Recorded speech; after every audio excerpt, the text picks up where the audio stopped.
Also, I would appreciate if you would fill in the survey. It's the orange survey on your table before you leave. And also, you'll see a survey there that's from Emily, our speaker. And she would like you to fill that in if you could.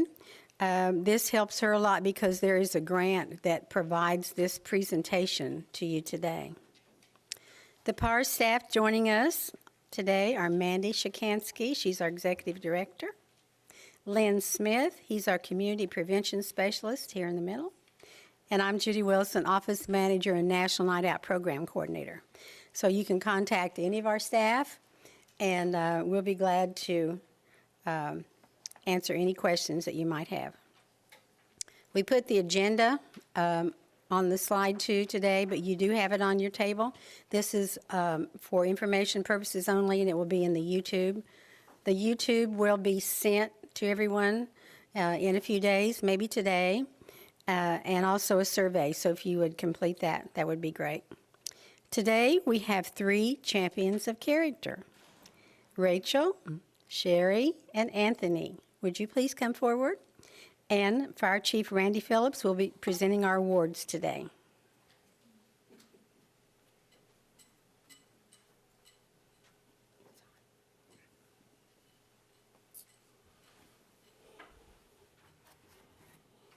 Just want to over here. So I'm glad to be here today. Judy contacted me and asked me if I would come and present these awards today. I'm going to start with the first one I have here is for Anthony. The Kansas Character Recognition Council of Topeka and Shawnee County recognizes Anthony Granado as the strength of our nation is dependent upon the health and safety of its communities. The strength of our community is dependent upon the character of its citizens. Topeka City of Character and Safe Streets Coalition of Topeka and Shawnee County recognizes Anthony Granado. Our champion of character for May is Anthony Granado. On April 11, 2022, a woman named Rebecca Burton unexpectedly collapsed while performing a workout at Sunflower Strength and Conditioning. Anthony's clear guidance and calm voice during a time of crisis was critical in the successful deployment of the gym's AED machine, thus helping save Rebecca's life. Anthony Granado is recognized for his courage, and demonstrating courage makes Anthony Granado a champion of character.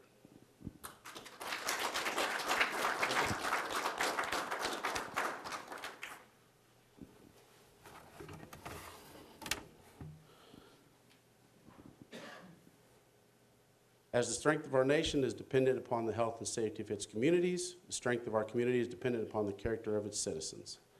Our champion of character for May is Sherry Willis. On April 11, 2022, a woman named Rebecca Burton unexpectedly collapsed while performing a workout at Sunflower Strength and Conditioning. Sherry immediately started rendering life-saving first aid to Rebecca under the supervision and guidance of Rachel Free. Without hesitation, Sherry administered chest compressions to Rebecca, thus allowing Rachel to perform other life-saving measures. Because of her actions, Rebecca was breathing when EMS arrived. Sherry Willis is being recognized for her courage, and the demonstration of that courage makes Sherry Willis a champion of character.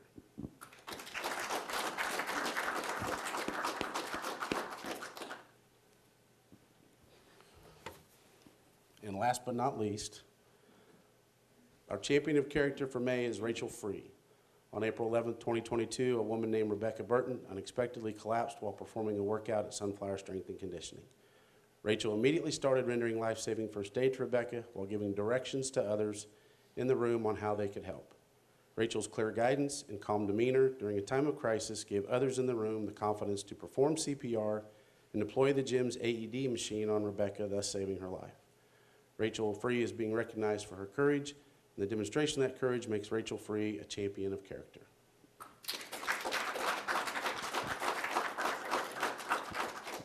Maybe you want to say anything? About that? Yeah, I'll say something. If you guys don't take anything else from this, I just want everybody to understand that bystander CPR truly is the difference, and that's what really saves people's lives. So if this could motivate anybody to do anything, that would be to go get CPR certified. And if you don't know how, just reach out to your local fire department, police department, AMR. We'd be more than happy to help you guys out.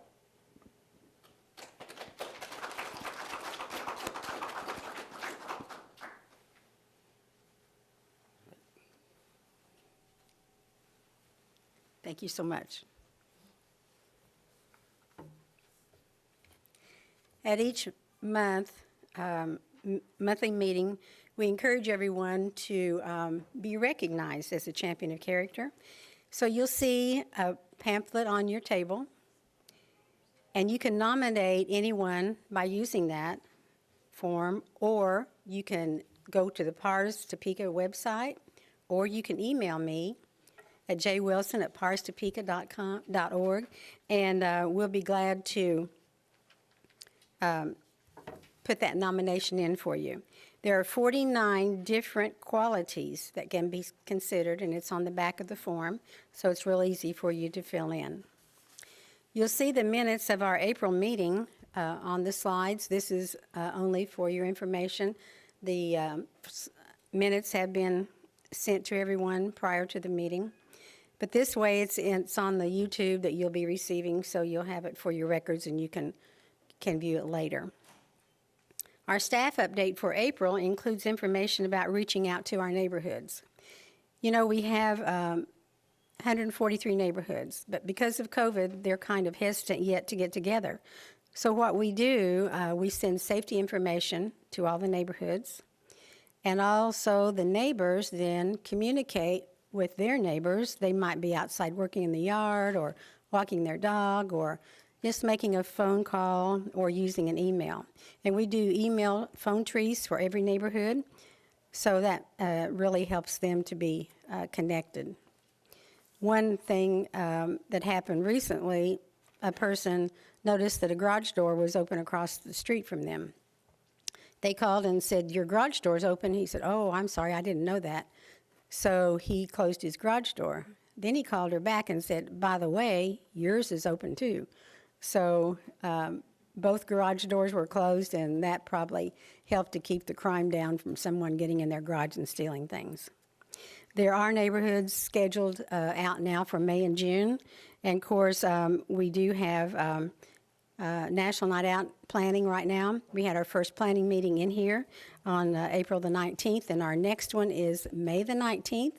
And if you're interested in doing a National Night Out event, there's a red folder on your table.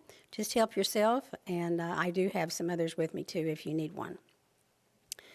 The Retailers Association sometimes meets in person, but they have not met since COVID.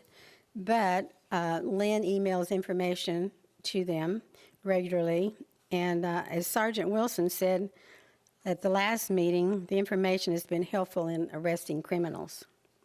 We do have a lot of calls and emails for service, especially now that it's getting warmer, people being out and about and noticing criminal activities. Please be sure and check our Facebook pages. The Lock It, Remove It, or Lose It is LIRI Facebook, and that is remove items from your vehicle so they won't be stolen. We have NNO Facebook, and that's for National Night Out. There'll be pictures and events and meetings scheduled there. The Safe Streets Coalition Facebook will also share information about meetings and different activities that are going on and safety tips. And also be sure and check the Prevention and Resiliency Services. That's a really good place right now to go in and find out information about meetings and trainings. We are still doing the Latino initiatives, and Irene Caballero met with our Spanish-speaking community twice for this month. And sometimes she meets in person and sometimes by Zoom. So you'll want to check that out and see what's going on in our Spanish-speaking community. Right now, we have Sergeant Dan Wilson that's going to come forward and do our crime stats.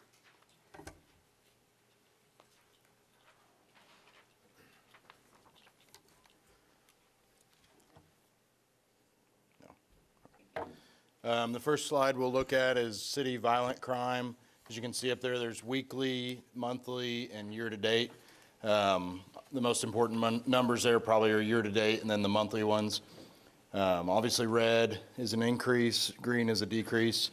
As you can see overall, slight increase. Some of that comes with this time of year, more people out and about and active and stuff like that. Violent crime, the biggest thing for us is if you see something, if you hear something, let us know. We really can't solve very many of these without this community's help. So I will again say this month, the homicide number is, I mean, one is too many, but we're really good with those numbers so far, this far into the year. The second slide is property crimes, all your burglaries, thefts, that kind of stuff. Again, a lot of green on here. As you can see, month to month, things are increasing a little bit. Again, with the time of the year. We recently made an arrest last week, a community policing unit in the area between McVicker and Gage, west of Washburn University.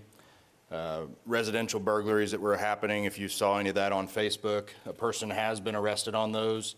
A fireman's car was stolen, and we recovered that as well. So again, Ring cameras, you know, people reporting stuff that doesn't seem right is how we're solving a lot of these crimes. So like I said, if you see something, let us know. A success story along those lines. Yesterday, I got an email from Judy. I think she like staged this, but so she sends me a picture of a car from a neighborhood watch. Guy had been home on lunch, took a picture of a car that was stealing mail. So Judy then sends it to me. So we start looking for it and ended up finding it. The person got arrested for drugs, some warrants, some driving stuff. She had stolen mail. And then in the process of our car stop, another citizen comes up and says, you need to look at this picture on Facebook. And I'm thinking, you know, what do they want to show me? So they showed me this picture, and it's that car from like 20 minutes before that stealing an Amazon package. So like I said, something minor that probably this guy on lunch didn't think was a huge deal, sends it to Judy. So I think she just did that because of this meeting. So, but it worked out very well. So, and the Amazon package was nothing. It was kids' toys and like some kind of charger or something like that. But to get victims' stuff back is the best part of our job. So we have an event coming up. The Solar Plunge is May 14th. There's still time to register for that. It's at the Aquatic Center at 21st and Urish. It's a fundraiser. Sheriff's Department, Police Department do it for Special Olympics. The water is not freezing cold, but it's cold. If you're familiar with that facility, pretty much you walk from one end of the wave pool to the other end. We also have a cornhole tournament with it, silent auction, food. We would encourage you to support Special Olympics. It's a great organization, and this is a good, fun event. We used to do it at Lake Shawnee, where we had to cut the ice sometimes in February. There's no sand. The water's a little warmer. So if you're interested, you can go to their website, Special Olympics of Kansas, and register. Along the same lines as the stuff Judy talked about and we already talked about, on our way to this meeting, some workers had a chainsaw stolen out of their truck. If you're outside doing stuff at this time of year, you know, shut your garage doors, lock your cars. You know, if you're going to the Bark Park or your kid's ball game, lock your stuff up, hide it, don't bring it with you. It's the time of year where these criminals are going specifically to the Bark Park or to, you know, the lake and looking for people that are leaving their purses, wallets, and stuff like that in their cars, or their chainsaw or their bike in the back of their truck. So just think before you go out like that. Try to keep yourself from being a victim. And finally, we were out at the Special Olympics regional track meet at Shawnee Heights with about a 40-mile-an-hour wind gust. I was joking that day, it even messed up my hair. So we love being involved with Special Olympics. It's nice to get back to going to events and being involved with all that stuff. So does anybody have any questions? All right. Thank you.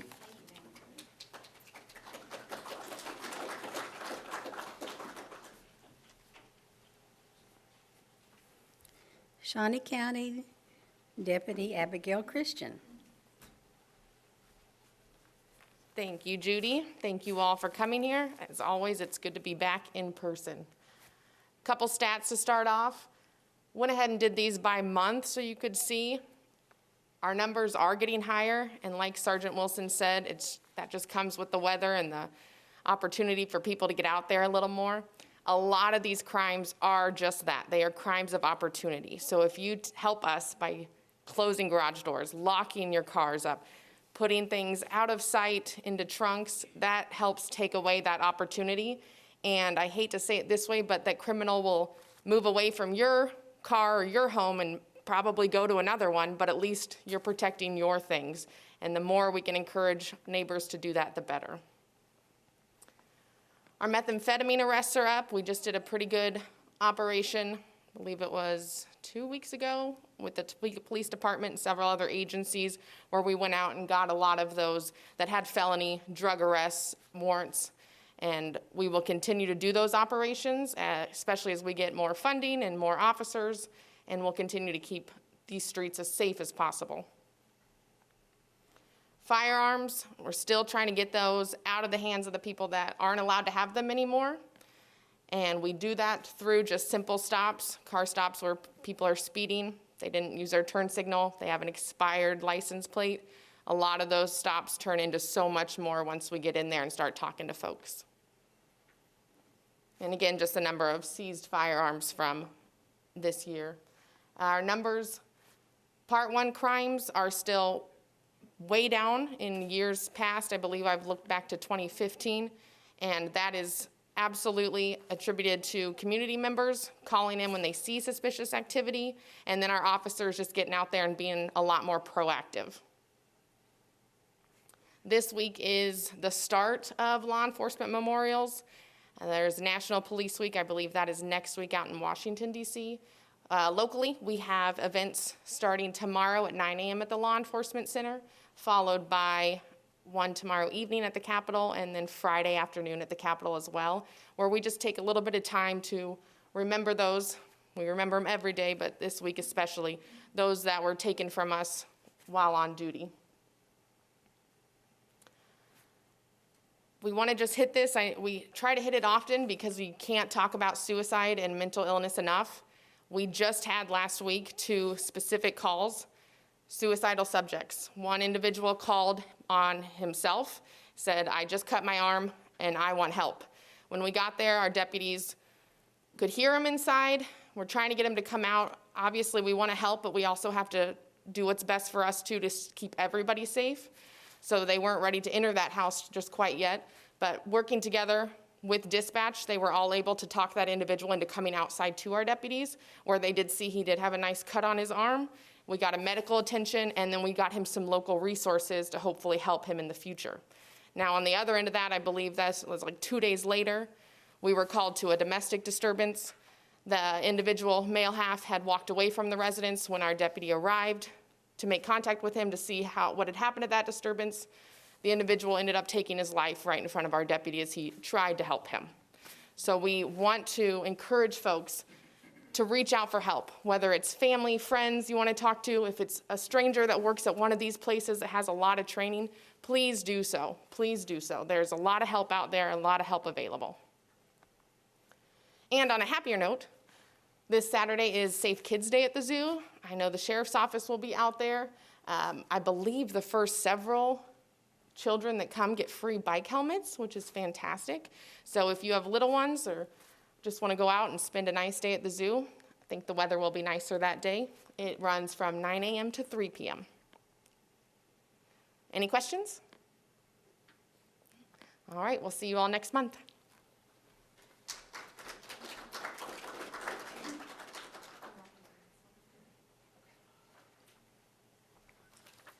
Well, I get the pleasure of introducing our speaker today, but glasses are required because I cannot see very well without them.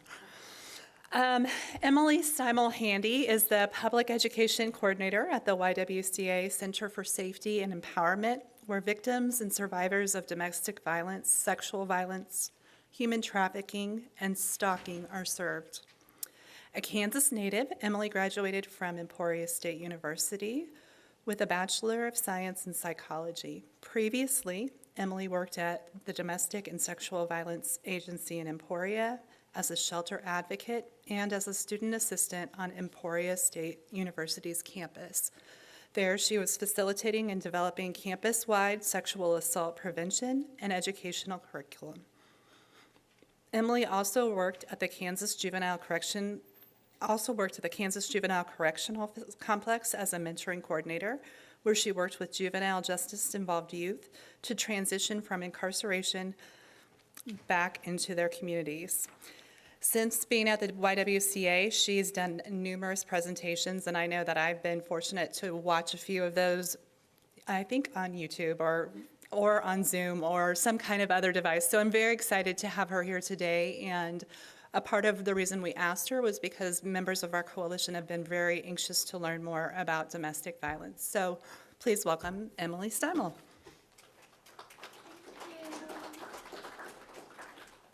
Hello, thank you so much for having me. I know that this is a very heavy topic, so I appreciate you all attending today's meeting and learning more about this really important issue that affects our community every single day. As Mandy mentioned, my name's Emily Steimel Handy. I'm the Public Education Coordinator at the YWCA, Center for Safety and Empowerment. Oh, it's hiding from me. There it is.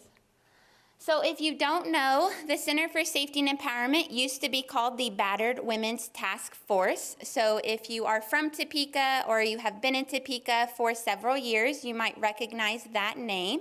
It is the same agency doing the same work, just under a more inclusive name that better represents the services that we do provide.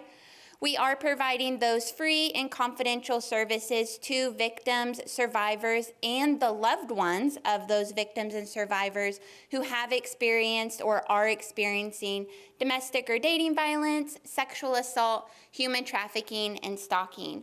We do serve 4 counties, so we serve all of Shawnee County, Jackson, Wabaunsee, and Brown counties. Our services are available to all genders, so we don't want you to think, oh, this is just for women or this is just for girls.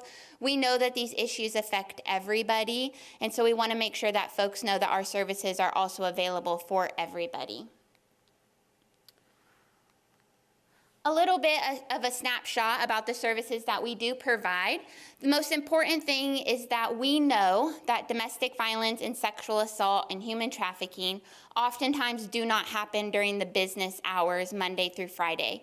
And so we do have a 24/7 hotline that folks can call anytime, day, night, weekends, and holidays, and be able to connect directly with an advocate to talk about safety planning, shelter, counseling, whatever they might need. We can help connect them with those services directly through that 24-hour hotline number. We do provide emergency safe shelter, so we currently have 2 shelters in our community. They're in confidential locations where folks who are fleeing domestic violence or they are in immediate danger, they can come stay with their children or whoever they might be having with them, and they can have a safe space to stay and have access to advocates and to therapists and those folks who can help them with whatever they're in need of. Providing court and medical advocacy, so we do respond to the hospital when somebody is having a rape kit done or a sexual assault examination done. We can provide advocacy through that process. Filing protection orders, all of that we can help folks do. Everything else on here is pretty self-explanatory. That basic needs provision, that is our food and hygiene product pantry. So we do have a food and hygiene product pantry at all of our locations. So if somebody's needing food or things for them or their loved ones, then we can provide that service as well. The Day Center is our drop-in center. If you have not toured it, I always encourage folks to connect with us to get a tour of the Day Center. The Day Center is a part-time drop-in center. It is off of 13th and Huntoon, so over by Grace Med, just a couple blocks from Washburn. It was specifically built for survivors of human trafficking. We were seeing a lot of survivors coming in, and they weren't in a place where they were ready to get counseling. They weren't in a place where they were ready to work on housing. They were just needing a place to get their basic needs met. So food, a nap, charge their phone, and just a safe location to do those things. And so we were able to get a really generous grant, and we were able to open our Day Center so people can come in, get food, food, have a meal, get sleep, use a clean restroom, do their laundry, but there's also advocates and counselors on site to be able to work with them as needed. Any questions about services before we kind of get into the meat of today and talking about domestic violence?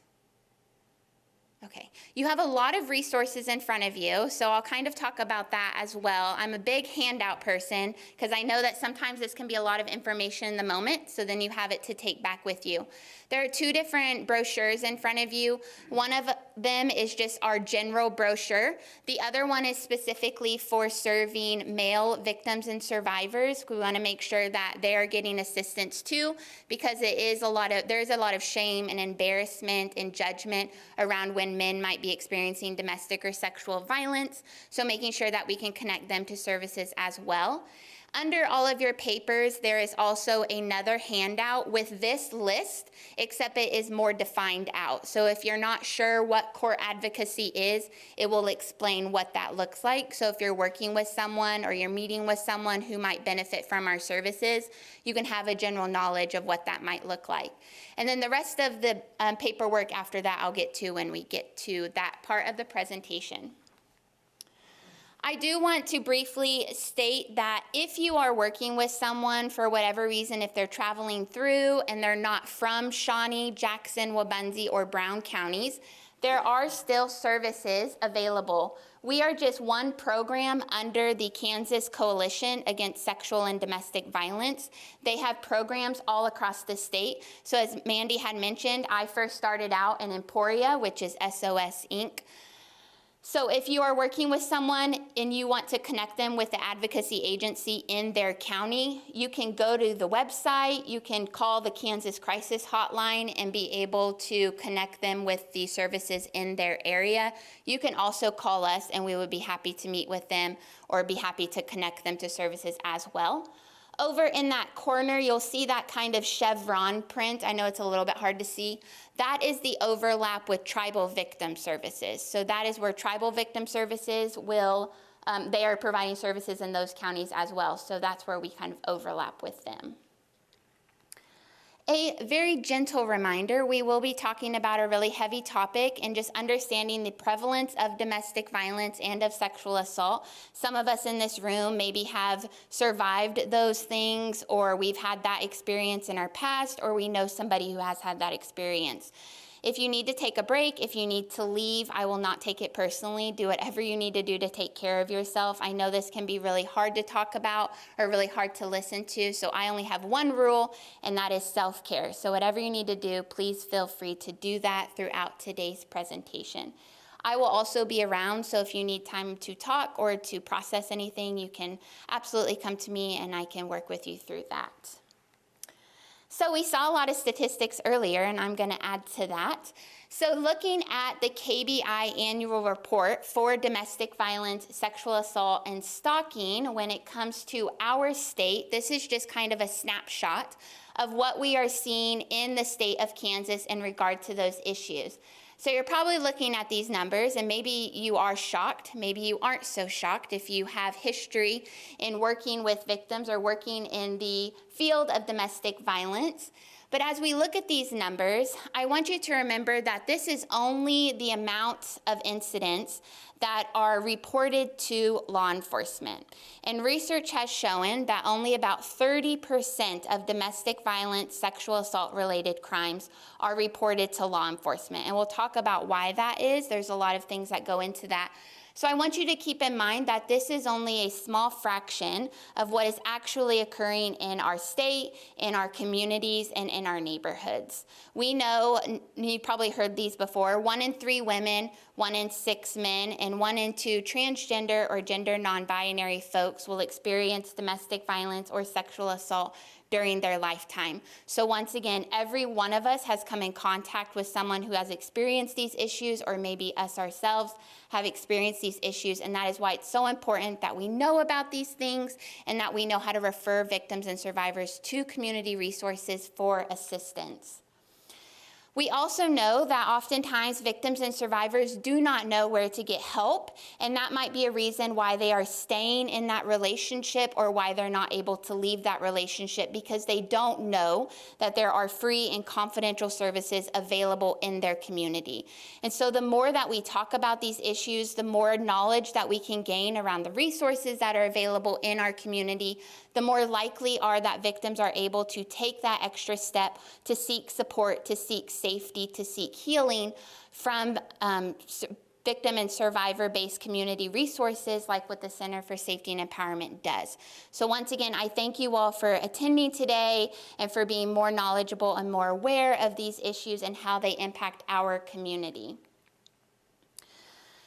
You might have seen this before. It's a very common tool or resource when we're talking about domestic violence. But what we know the root of domestic violence is power and control. Someone's need or want to gain and maintain power and control over somebody else. And they might do that through a variety of different tactics. So oftentimes when we think of domestic violence, we think of physical violence, right? We think of someone who has a black eye or someone who has bruising or cuts or scrapes or something like that. But we know that domestic violence is a lot more than just physical violence. And we know that oftentimes the wounds or the scars or the trauma that is caused from emotional abuse, mental abuse, psychological abuse, financial abuse can cut a lot deeper or take more time to heal than the wounds that are caused from physical violence. And so this is a really great tool because it talks about all the different spokes or the different tactics that an abuser might use to gain and maintain power and control over somebody else. And you have this power and control wheel in your packet in front of you, and it also kind of explains it a little bit more. So if you're not sure what children and reproductive abuse might look like, it'll give you some examples of that. But then we also look at the outside ring. It's purple, if you can tell. That purple outside ring is what holds the wheel together, and that is the threat of physical violence if they are to step out of line, if they are to not do what they're told to do. And I have a story that I would like to share, and once again, practicing self-care around this, of a survivor that I was actually working with when I was in Emporia. And her abuser was also a law enforcement officer, so created a lot of different safety issues there and very complex dynamics there. And she was talking to me, and she said, you know, people talk to me about physical violence, they talk to me about domestic violence, but I never understood that that was something that I was experiencing until I started to talk with other survivors about their experiences as well. She said, whenever we were in an argument or anything where he felt like he was losing power or things weren't going his way, he would pull his firearm out of his waist pocket where he always held it right in the band, and he would put it in the table in front of her, and he would gently nudge it towards her. Didn't say anything, didn't say he was going to use it, but what message is that sending to her? Right? I have the means if I ever need to use it against you. That is an example of that purple around the edge, the threat of physical or sexual violence if they feel like they are starting to lose that power and control that they have in that relationship. The other really awesome resource or tool that there is available with domestic violence that helps us kind of understand this issue is the cycle of violence. You've probably heard of this before. We know that oftentimes, not always, abuse and domestic violence occurs in a cycle, and that cycle can become really predictable to victims and survivors who are experiencing domestic violence. We all know that domestic violence doesn't start with a punch on the first date. If you're on the first date with someone and they punch you in the face, you're probably not going to go on a second date with that person, right? And that's not what domestic violence looks like. That's not how it typically starts. It typically starts with the honeymoon phase. The I love you so much, I care about you so much. There's gifts, there's flowers, there's trips, everything's good, everything's great. What is the goal of this? To gain trust. To maintain that bond, to start that relationship, so that when things are bad, I always look for the good. Before I started this work, I thought that abusers were monsters all of the time, and you couldn't tell me any different. But that is oftentimes not the case. There are slivers or really good times within domestic violence relationships, and survivors will hold on to those good times to get through the bad. And as you will see from the honeymoon stage, we go to the tension building stage, where it feels like I'm walking on eggshells. I'm worried about the moves I make or the things that I say being wrong. There might be emotional and mental and psychological abuse during this time, financial abuse. During this time, maybe substance use starts occurring. And as you will see, the victim or the survivor responds in a way to help survive the experience that they're having. They agree, they keep the children quiet, maybe they start to isolate from friends and family. They start to try anything that they can to attempt to calm the batterer down, to tend and befriend the batterer. That is a trauma response to experiencing domestic violence and sexual violence within the home. And then we move to the acute explosion phase. This is where physical violence oftentimes will start or will happen. This is when law enforcement gets involved, either because the victim calls or a neighbor calls, something like that. This is oftentimes when the victim will leave for the first time or the second time or the third time. They will fight back, they will go to a shelter, they will file a protection order, whatever that might be. This is typically when we start to see that. And then what phase does it go back to? Honeymoon.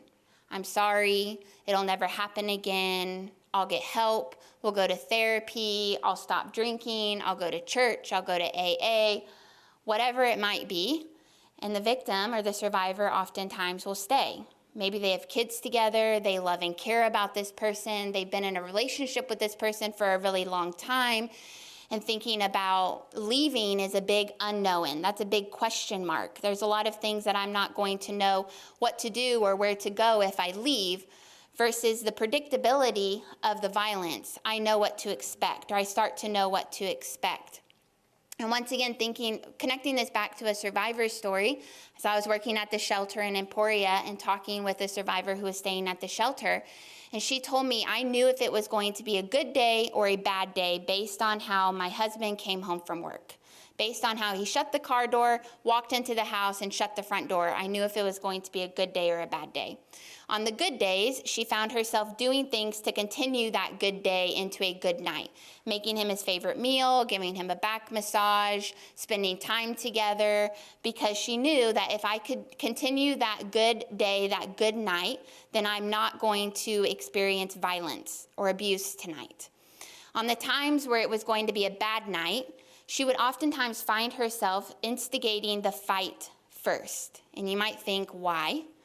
Because it felt like she had power and control if she instigated the fight first. I had control in that moment because I knew if I instigated it first, I would get it over with, and I could go to sleep, I could get rest, and I could wake up the next day and do what I needed to do. Versus if he had control, it would last all night long. She would oftentimes have multiple physical injuries. She'd get no sleep, and she wasn't able to function the next day. That is a survival response, and that is a trauma response, although we might not necessarily or always see it in that way. And through that cycle of violence, on average, a survivor completes that cycle of violence 6 to 8 times before they leave that relationship or before they are murdered by their intimate partner. And throughout every rotation through that cycle, we see what we call trauma bonding or Stockholm syndrome. With the high highs and the low lows that come with a domestic violence relationship, there are certain chemicals that spill out in the brain, and it creates an addiction to that relationship with the increase of serotonin and the withdrawal. Then we see an addiction that they're literally and physically addicted to that relationship or to that person. That is what we call trauma bonding. So it's that throughout that cycle of physical, emotional abuse, where that strong attachment between an abused person and their abuser, which is then reinforced through the periods of love, care, and affection of those honeymoon phases, and then periods of devaluation and abuse through those tension building and the acute explosion phases. Trauma bonding is one of the reasons that victims and survivors might not stay, or they might go back to an abuser because they are trauma bonded to that person that is causing them harm. So you don't have to take it from me. We will watch a video of survivors talking about their stories of survival. And so throughout this video, you are going to hear examples of power and control. You are going to hear examples of trauma bonding, and you're going to hear examples of the cycle of violence. Once again, this video is very emotionally hard to take in. These are true stories. These are real survivors, and there are depictions of abuse, and there are depictions of injuries caused from abuse. So if at any point, once again, you need to take a break or you need to step out, please feel free to do so and take care of your mental and your emotional health.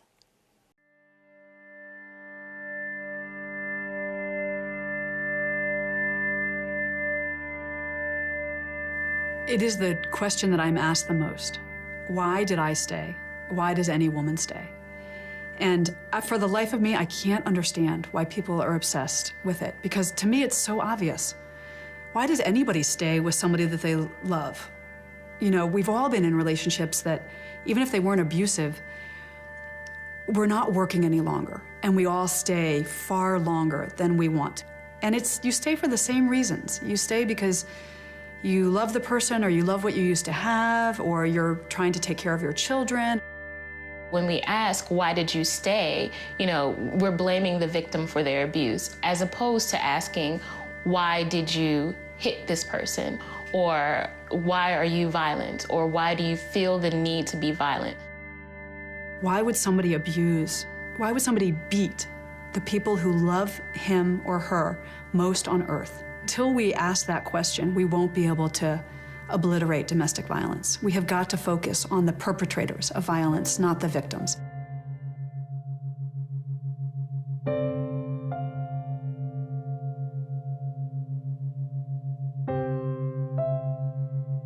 It's cliche, but he really was Prince Charming. He was very kind and sweet and nice.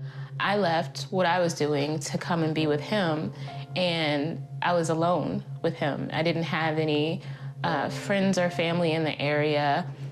I couldn't find a job, so he paid the bills. And so we got into an argument, and that's the first time that he hit me. He actually threw me up against the wall and started to choke me. And I didn't really understand what was happening because he was not that person all this time. And so when he finally let me go, I thought it was something I did. I wasn't thinking to run. After we got married, it didn't stop. It just got worse and worse and worse. And I felt like I was trapped. At that point, we had moved from where we were across the country again, and I was further isolated. I didn't have any friends or family, and essentially, he still was the breadwinner. I was dependent on him. So if I left, what was I gonna do? Where was I gonna go? How was I gonna take care of myself? I felt like no one would understand, and I felt like no one would care. The first full-out physical attack was 5 days before the wedding. Part of me knew I had to leave him right then, that I couldn't marry somebody who had done this.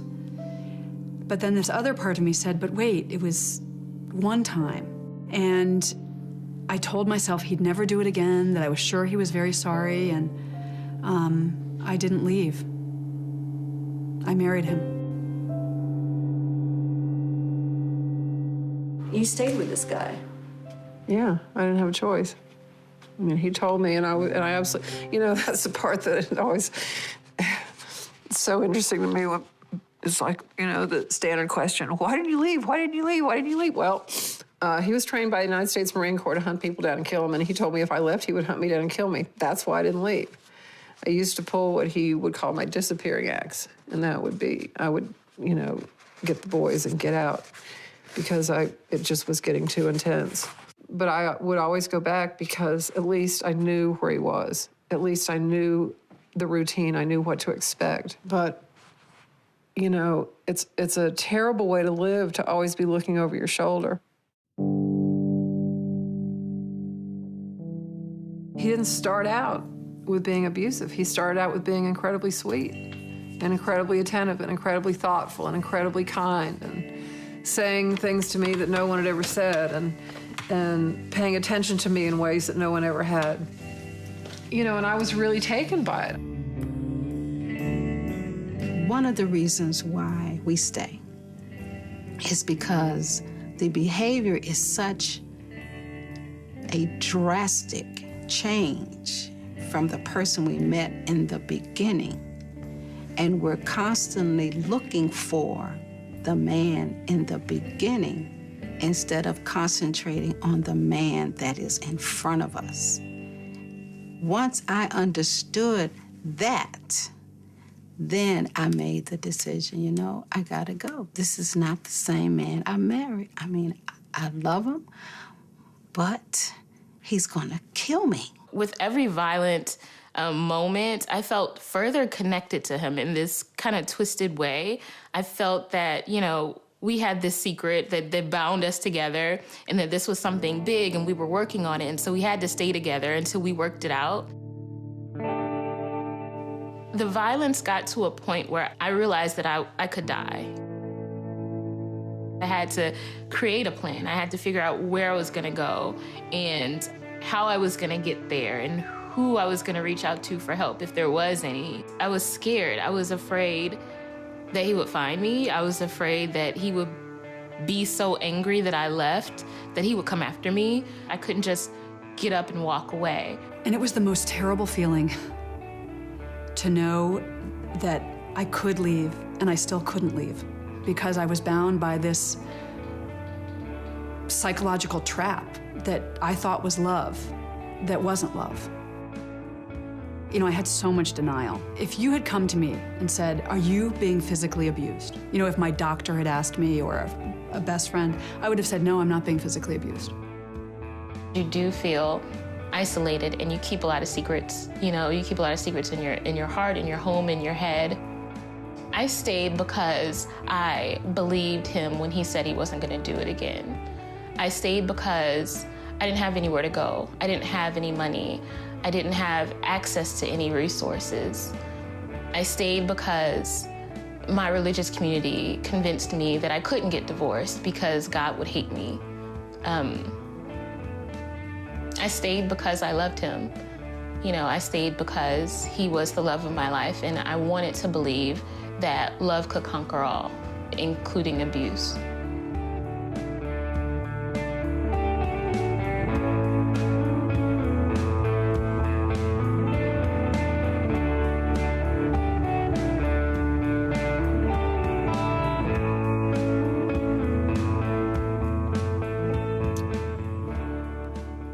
So thinking of the stories that we heard in that video and the reasons why somebody stays or might stay in an abusive relationship or an unhealthy relationship, we heard a lot of different reasons.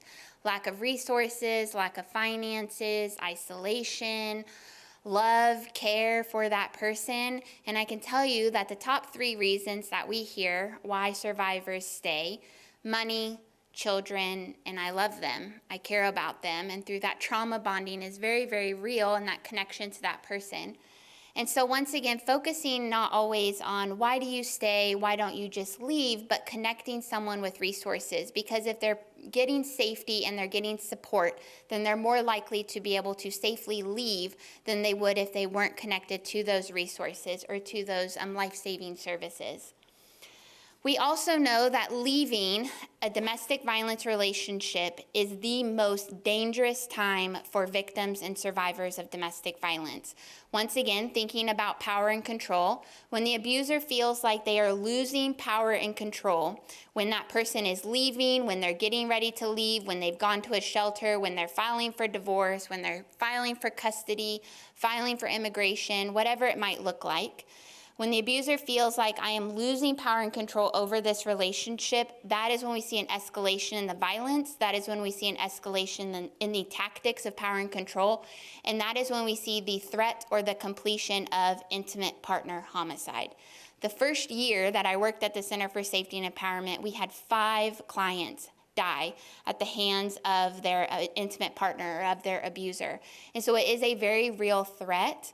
And so once again, not just preaching you should leave, you need to get out, why do you stay? But connecting them with resources, connecting them with advocates who can safety plan with them, make sure they have all of their documents, make sure they have a safe place to go. How are they going to get there? Do they have money? All of those things we can talk with someone through as we're safety planning, so that when they are ready to leave, whether it's today, tomorrow, a month from now, a year from now, they have a plan in place that will hopefully increase their safety, that they will be able to leave that relationship. And as we finish up, I want to talk about how we can all support victims and survivors that we come in contact in our personal lives or in our professional lives. We talk a lot about the solidarity model. It is really easy and simple when we're thinking about what we can say when we're working with someone, or when someone has disclosed violence or abuse to us, or we think that they might be experiencing violence or abuse. It first starts with caring. I'm so sorry that this happened to you. I'm so glad you told me. Because if we start with caring, then they might be more likely to come to us the next time, or they might be more likely to come to us to get safety and support and resources when and if they need them.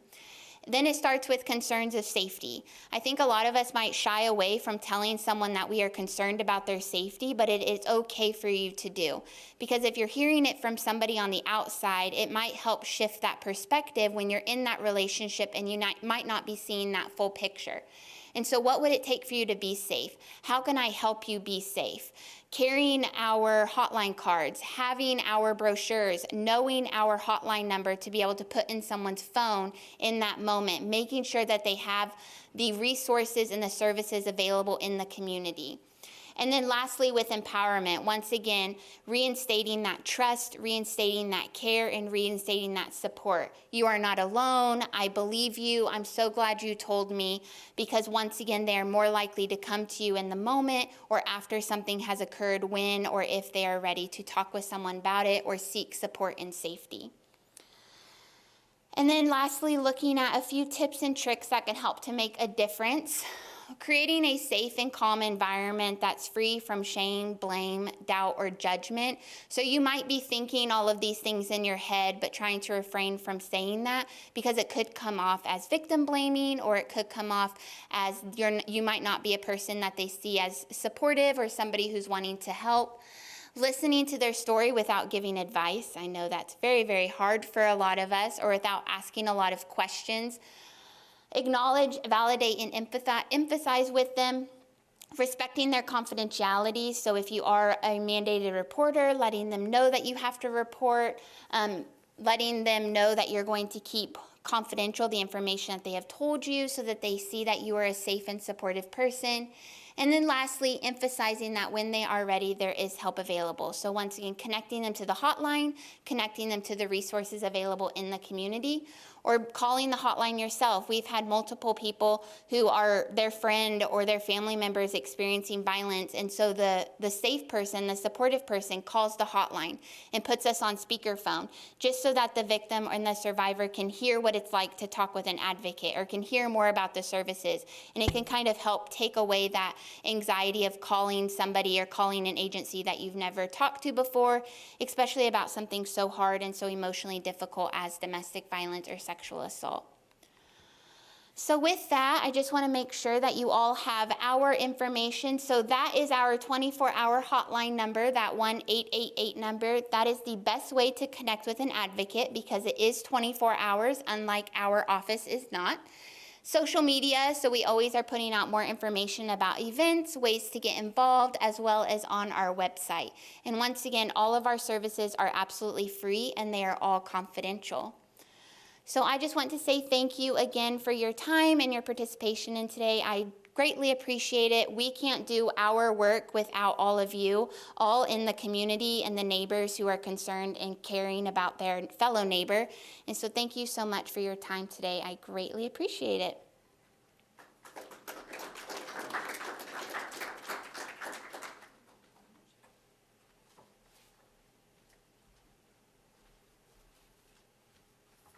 Thank you so much, Emily.